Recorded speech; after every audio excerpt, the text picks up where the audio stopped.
again, when I was in the classroom at CELAP, I really felt like my linguistic training was lacking. I had this certain level of background experience that I was bringing to the table. And because these are also adult learners, I knew they had a lot of background experience that they were bringing to the table that was very rich and very valuable. But it really became apparent to me that the skill I was lacking was the skill to teach listening and effectively.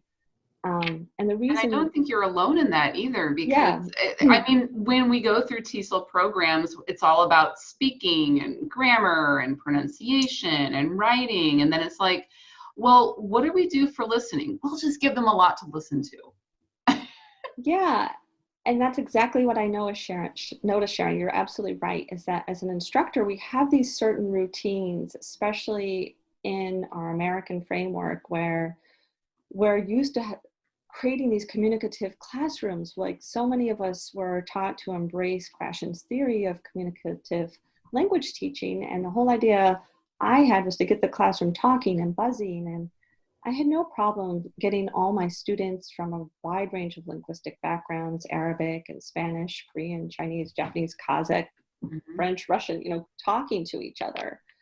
But what would happen is they'd come to me during office hours and they were studying for some standardized exam they needed for the full, university acceptance. And they were like, how do I listen better? How will I perform? How can I increase my listening score, say on TOEFL or IELTS? And so they just kept telling me, like, I think if I just listen harder, but there must be some strategy to listen harder, or maybe like, just what else could I do?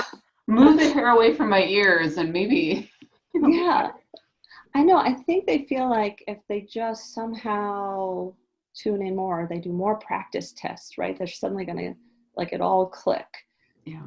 And I really realized that if I needed to help them, I needed to give them something more than my routine advice, which at the time was, just flood yourself with more input then, like listen to English music for the rhythm of English, or watch movies with the subtitles on and then take the subtitles off, or try it the other way, try it without the subtitles, then try it with. If you don't know a word, look it up, watch it again, with a transcript, basically. I mean, I was using a lot of just on the fly tips that I was creating for myself, thinking about how I maybe had tried to learn French or Spanish, which it was, I'm pretty good in those languages, but I haven't taken a really high stakes exam, entrance exam for university in either of those languages. So it's a different level of anxiety.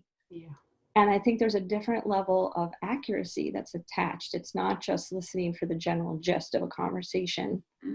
And it's very different in a classroom, because you and I both know, or like all TESOL instructors know, is that we are very sympathetic to our students. We learn how to listen to them too. And so we're very accepting of different forms of intelligibility, and we're willing to do a lot in terms of, whether students nodding their head like, yeah, I get this, and you don't know if they're really getting it or not. So really, that's how it all started, is just in the back of my mind, I kept wondering if there had to be a better approach to listening, rather than just like listen to movies or listen and take notes. And so that's how it began.